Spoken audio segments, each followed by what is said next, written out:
Commander Daniel Galloway's boots crunched against the coarse sand of the Janalian arena. The dual suns hung heavy in the lavender sky, their combined light beating down on the assembled crowd of reptilian spectators.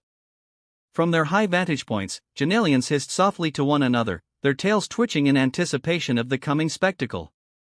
Daniel adjusted the cuffs of his uniform and exhaled slowly. A bead of sweat trickled down his temple, but he maintained his calm exterior. He wasn't about to let these aliens see him rattle. After all, this was supposed to be a simple diplomatic posting. Talk about cultural exchange, shake a few clawed hands, learn about the Janalians' advanced agricultural methods, those were the orders he'd been given. A duel to settle some inscrutable insult? That was nowhere in the briefing. Human, came the sharp voice of his opponent.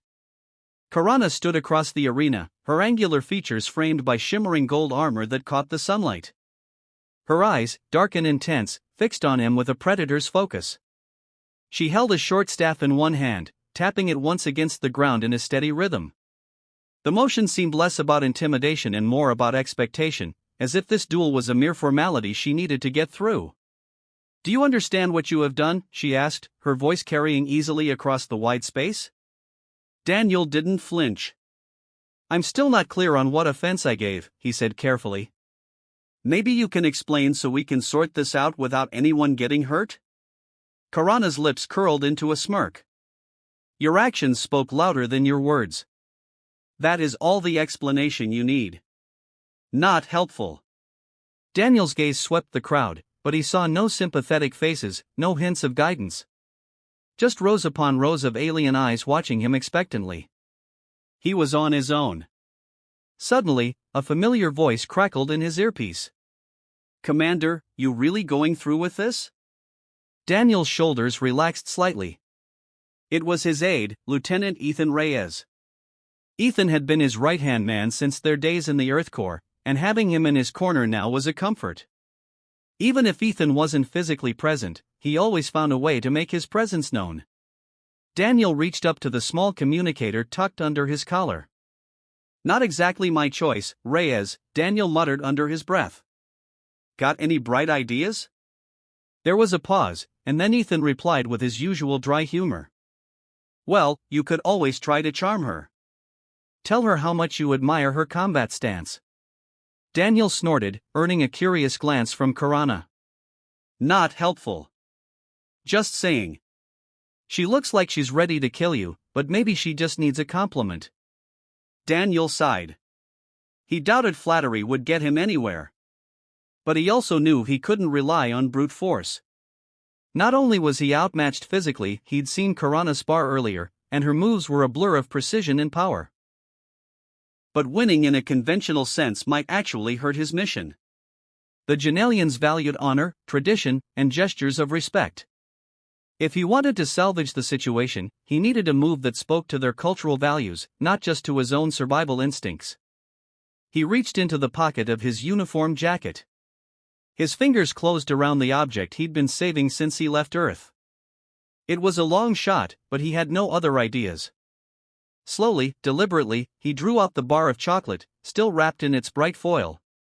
Karana tilted her head, her eyes narrowing as she regarded the strange item in his hand.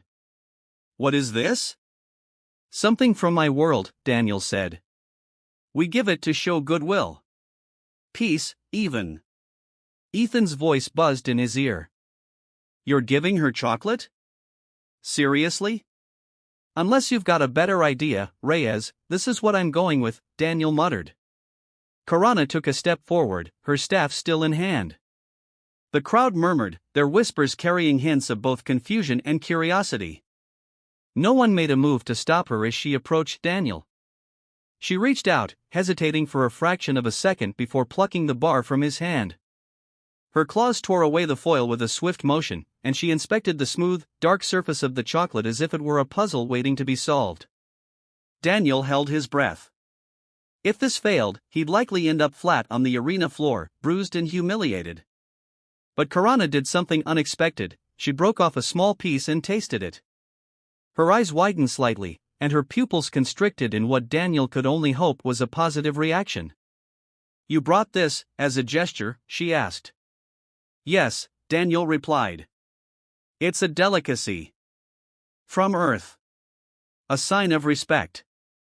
Karana stared at him for a long moment, then at the remaining chocolate in her hand.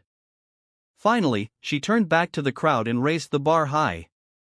The Janelians erupted into a chorus of hissing and clicking sounds that Daniel couldn't decipher. Some seemed amused, others bewildered, but none appeared outraged. Ethan's voice crackled in his ear again. Did you just win a duel with candy? Looks like it, Daniel replied, relief flooding his voice. Karana lowered her arm, her smirk returning. Perhaps humans are more resourceful than I gave them credit for. She tossed the empty wrapper back at him, a casual, almost playful gesture, and turned to walk out of the arena. Daniel stood frozen for a moment, unsure of what had just happened. Then he looked down at the crumpled wrapper in his hand, and a small, incredulous smile crossed his lips. Nice move, Commander, Ethan said. Next time, though, I recommend bringing more chocolate. Seems like it's a hit around here. Daniel chuckled softly, slipping the wrapper into his pocket as he followed Karana's retreating figure. Maybe this post wasn't going to be as straightforward as he'd hoped, but at least he'd found a way forward, one step, and one chocolate bar, at a time. Daniel sat across from Karana in a large, circular chamber that served as the Janelian equivalent of a diplomatic lounge. The walls, glowing with faint, golden light, were covered in intricate carvings depicting the long history of the Janelian conclave. The air inside was warm, almost humid, and filled with the low hum of machinery. The Janelians preferred a temperature that reminded Daniel of tropical greenhouses back on Earth. It made his uniform stick uncomfortably to his skin. This is where we will work together, Karana said, her voice clipped and formal. Your superiors have been clear that your knowledge of Earth's political systems may be of value. Daniel frowned. That's not exactly how they put it, he replied. They said I'd be helping facilitate cultural exchange and understanding. Karana tilted her head. In my experience, human understanding is uneven. One moment you offer gestures of friendship, and the next, you tread on traditions without realizing it. We must tread carefully. Ethan Reyes leaned against the wall behind Daniel, arms crossed, a faint grin tugging at his lips. And I'm here to keep him out of trouble, he said. More or less. Karana's sharp gaze flicked to Ethan. Another human? I was under the impression that Commander Galloway was the sole representative for this sector. Lieutenant Reyes is my aide, Daniel explained. He's here to help coordinate communications and ensure I don't accidentally offend anyone. I see, Karana said slowly. A safeguard. A friend, Ethan corrected, raising a brow. Daniel and I go way back. Karana observed the two of them for a moment, her dark eyes narrowing slightly. We shall see if that friendship serves you well. For now, we have a task. The next session of the conclave will focus on trade agreements. Your input on human commerce may prove valuable. Daniel leaned forward. If we're going to work together, we need to establish some ground rules. Open dialogue, mutual respect. Karana held up a hand. I have no intention of disrespecting you, Commander. But your customs are unusual.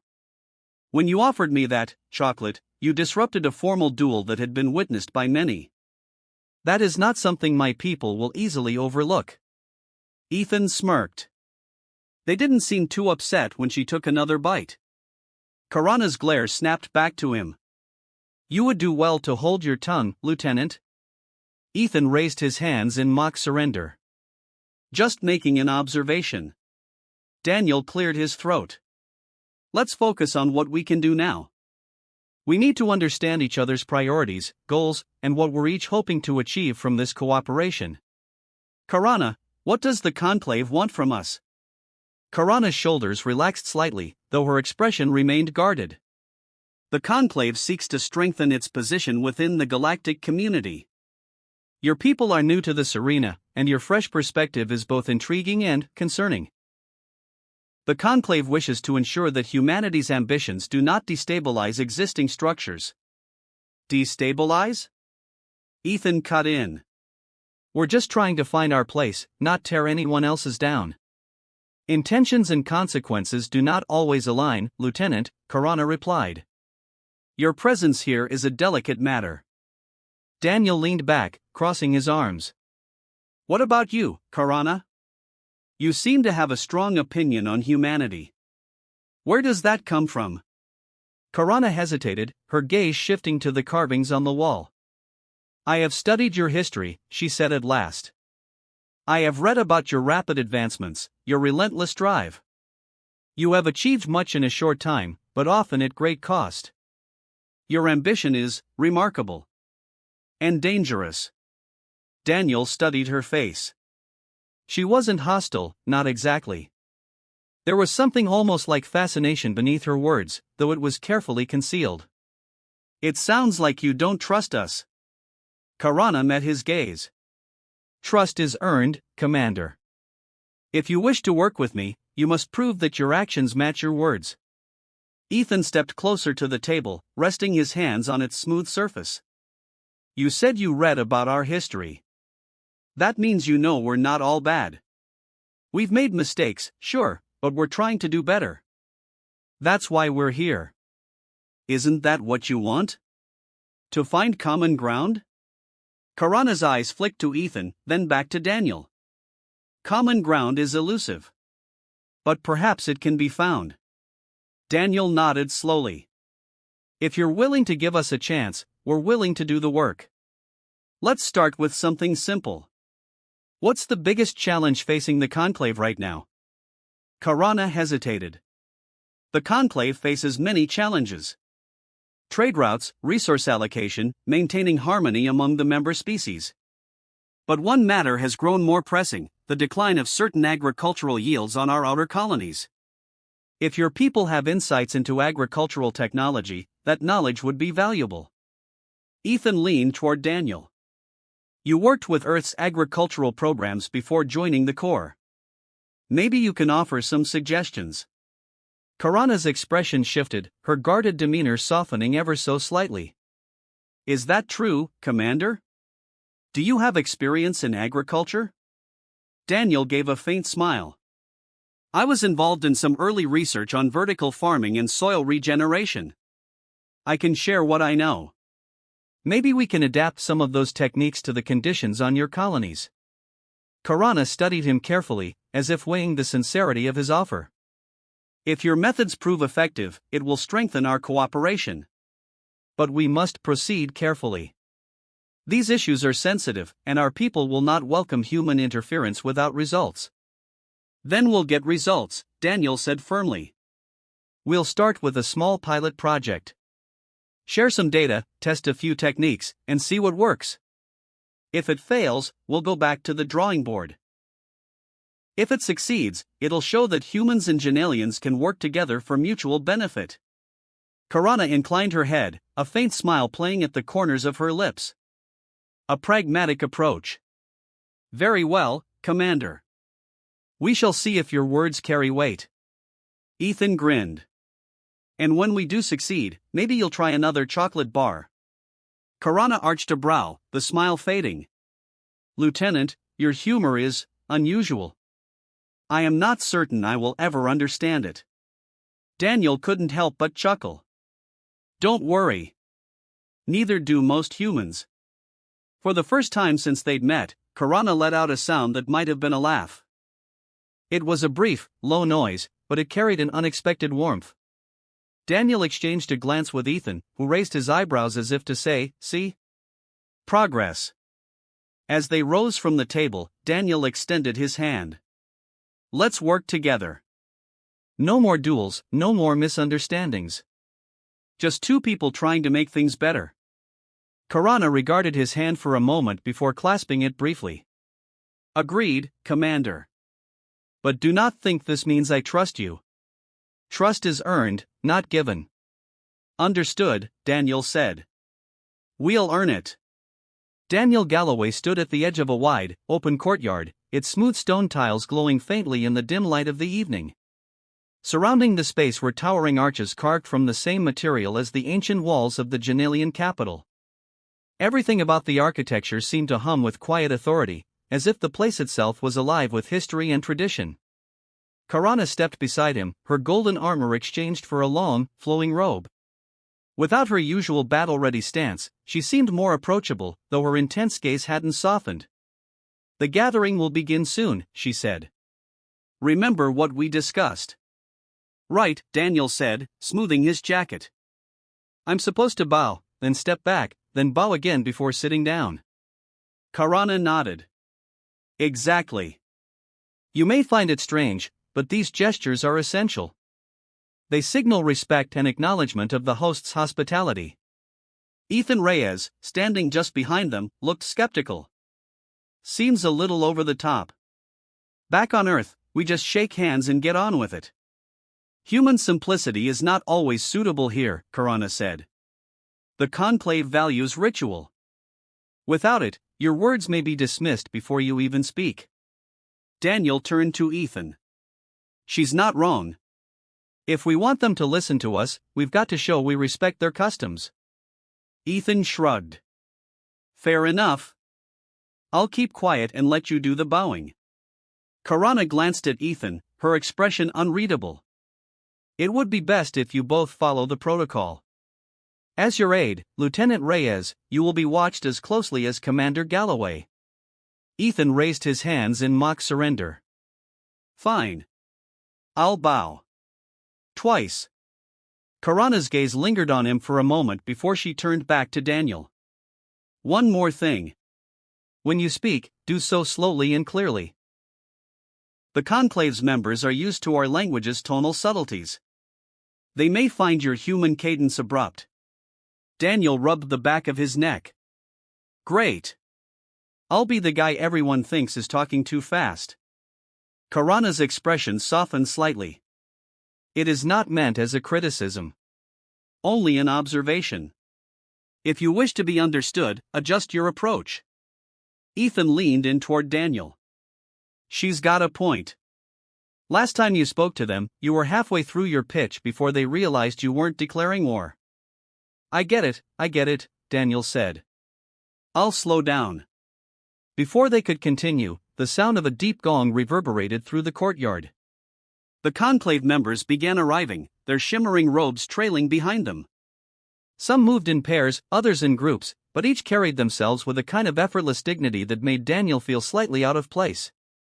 Karana motioned for Daniel and Ethan to follow her. "Come. It is time." The three of them entered the central chamber, where a long, oval table stretched beneath an ornate chandelier that looked more like a constellation than a light fixture.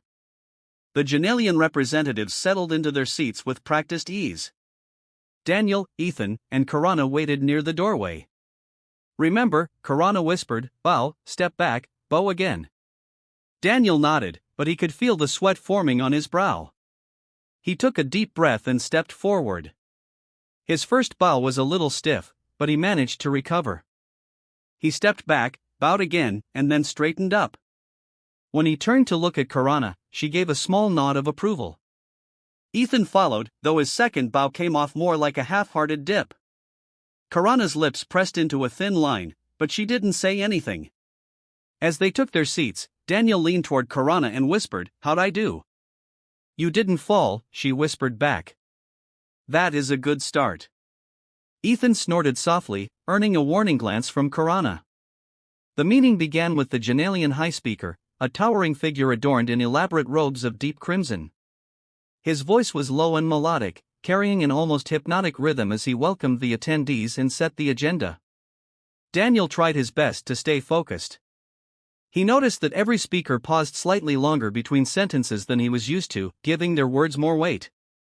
When it was his turn to speak, he remembered Karana's advice and deliberately slowed his pace. He explained Earth's recent advancements in sustainable agriculture, highlighting how certain techniques could help address the Janelians' declining crop yields on their outer colonies. "Earth has developed methods that allow us to grow crops in challenging conditions," Daniel said, keeping his tone steady. "By using vertical farming structures and closed-loop irrigation systems, we've been able to produce more food with fewer resources." As he spoke, he saw Karana watching him closely, her expression unreadable. The Janelian delegates listened in silence, their faces impassive. Daniel had no idea if they were impressed or unimpressed or if they even understood what he was talking about. When he finished, the high speaker nodded slowly. Your approach is innovative. We will consider your proposal. Daniel let out a breath he hadn't realized he was holding. He turned to Karana, who gave him a small, almost imperceptible nod. After the session ended, the three of them returned to the courtyard. The twin moons had risen, casting a silver glow over the stone tiles. Daniel rubbed the back of his neck. That was different. You handled it well, Karana said. The high speaker is not easily impressed, but he listened. That is progress. Ethan stretched his arms over his head. I still don't get why we have to bow twice, but hey, if it works. Karana glanced at him, her lips twitching as though she was holding back a remark. Instead, she turned to Daniel. Your method of speaking slowly was effective. Perhaps you should consider using it more often. Gee, thanks, Daniel said with a wry smile. I'll try not to sound like I'm giving a lecture every time. Karana's expression softened, and for the first time, she seemed almost relaxed. The conclave will need time to review what you presented. In the meantime, there is another custom you should learn. Ethan groaned. More bowing? No, Karana said, turning to lead them back toward the main building. A dance. A what? Daniel stopped in his tracks. You want me to dance? It is not as you imagine, Karana said. The traditional conclave dance is a formal display of unity. Each movement represents an aspect of cooperation. If you are to gain their trust, you must show that you understand and respect their traditions. Ethan laughed. This I gotta see. Daniel shot him a look. I'm not dancing alone. Oh. The corridor, Daniel shook his head, feeling a mixture of dread and curiosity. A formal dance? He had no idea what he was getting himself into, but if it helped build trust and cooperation, he was willing to give it a shot. At least he wouldn't be doing it alone. Ethan would make sure of that, whether Daniel wanted him to or not.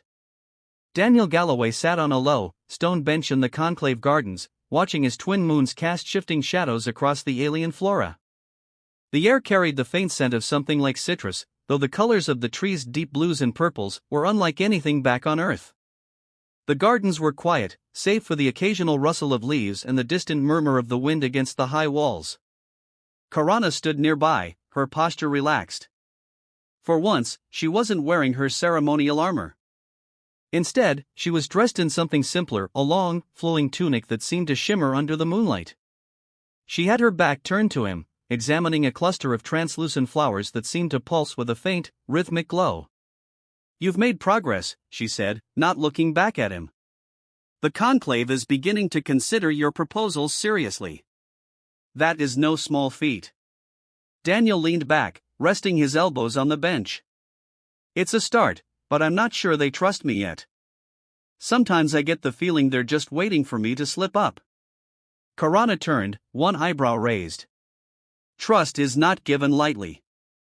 You must prove yourself through action. And how am I supposed to do that? Daniel asked, half smiling. Offer them more chocolate?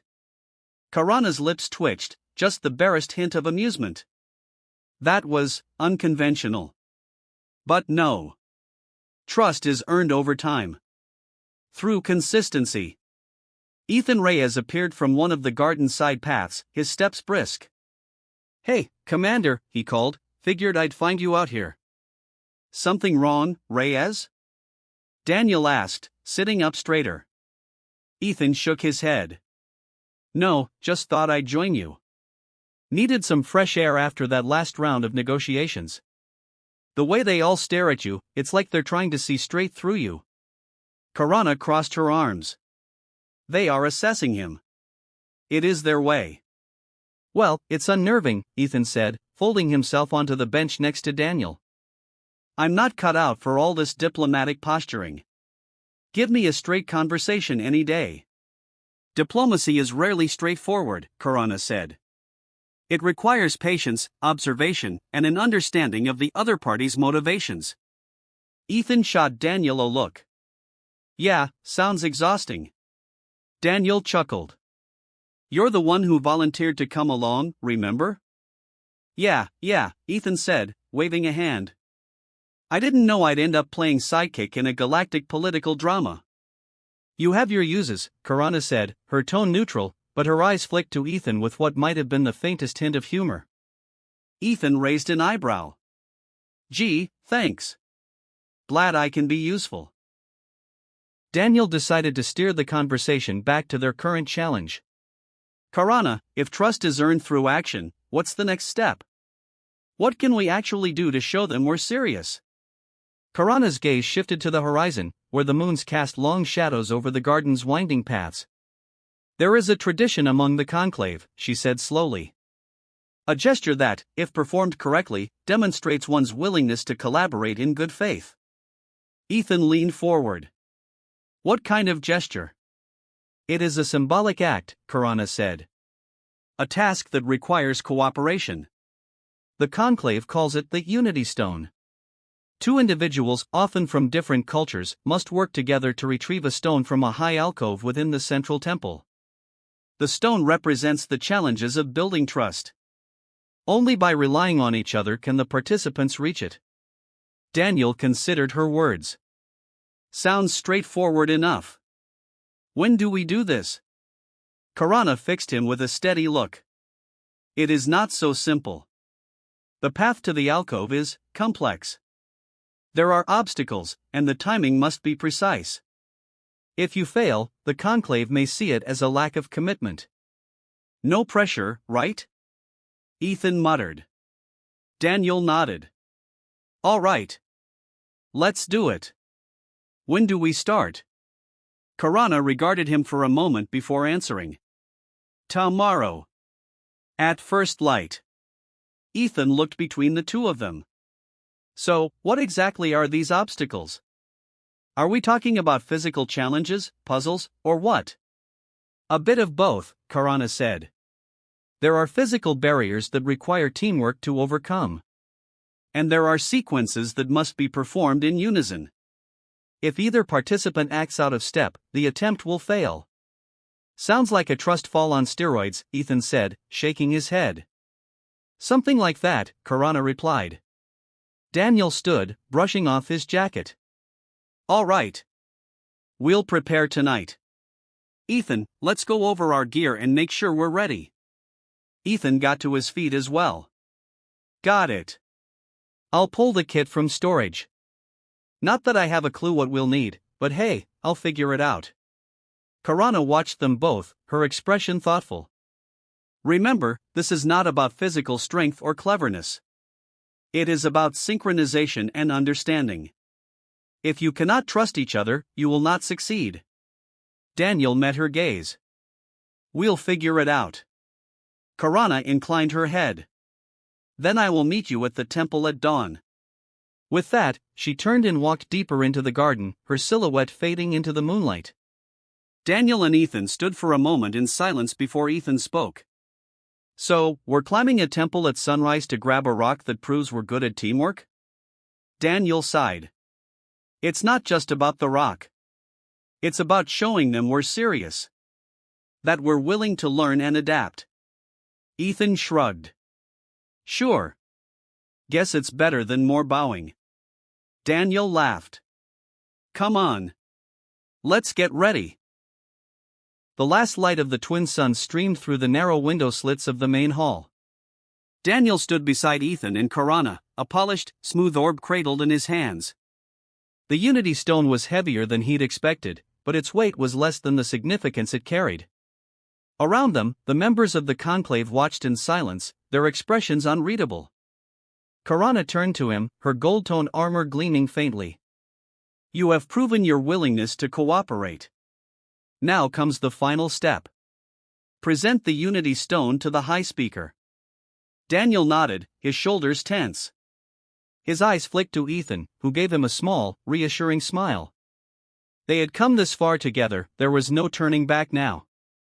Ethan leaned closer and whispered, You've got this. Just walk up there, hand it over, and try not to drop it. Thanks, Reyes, Daniel muttered under his breath. Real confidence booster. Karana shot them a brief glance. Silence. This is a solemn moment. Ethan smirked. Sure thing. As Daniel stepped forward, the murmurs among the conclave members quieted. The high speaker stood at the head of the room, draped in a robe that shimmered with colors that seemed to shift as he moved. Daniel approached with measured steps, holding the Unity Stone before him as though it were a sacred relic. When he reached the base of the dais, the high speaker held up a long, clawed hand. "Commander Galloway," he intoned, his voice deep and melodic, "you and your allies have completed the trial of unity. We now await your words." Daniel took a steadying breath. "High Speaker, members of the conclave, this stone represents what we've worked for, a foundation of trust between our worlds. I'm honored to stand here with my companions, and I pledge to continue working together to build a stronger future." He glanced at Karana, who gave him a small nod of approval. Ethan, standing slightly behind, raised a thumbs up, which made Daniel's mouth twitch in a faint smile. He turned back to the high speaker and carefully placed the Unity Stone on the pedestal before stepping back. The high speaker studied the stone for a long moment, then raised his gaze to meet Daniel's. "Your actions have spoken louder than your words. We accept your offering of unity." A wave of soft, clicking sounds spread through the chamber as the conclave members communicated in their own subtle language. Daniel wasn't sure if it was approval or skepticism, but he hoped it leaned toward the former. Karana stepped forward, her voice clear and steady. "High Speaker, I stand as witness to Commander Galloway's efforts. He has shown honor, dedication, and a willingness to understand our ways. I believe he will continue to uphold these principles." The High Speaker inclined his head. "Karana, your words carry weight. We will remember them." Daniel returned to his place beside Karana and Ethan as the High Speaker turned to address the assembly. "The trial of unity has been completed. Let it be known that these individuals have demonstrated their commitment to collaboration." Ethan leaned toward Daniel, his voice barely a whisper. "I think they're buying it." Daniel resisted the urge to elbow him. "Stay serious, Reyes." The High Speaker motioned for the attendees to rise, signaling the conclusion of the formal proceedings. The conclave members began filing out, their robes trailing behind them. Daniel exhaled, finally allowing himself to relax. Karana turned to him. "You have done well. They may not fully trust you yet, but this is an important step." "Thanks," Daniel said, wiping his palms on his uniform. "But it wasn't just me. You and Ethan were part of this too." Ethan grinned. Yeah, we're a team. I'll take my share of the credit." Karana's gaze softened, and she inclined her head. "Teamwork is the essence of unity. It seems your people understand that as well." Daniel nodded, a small smile playing at his lips. "I think we're starting to figure it out."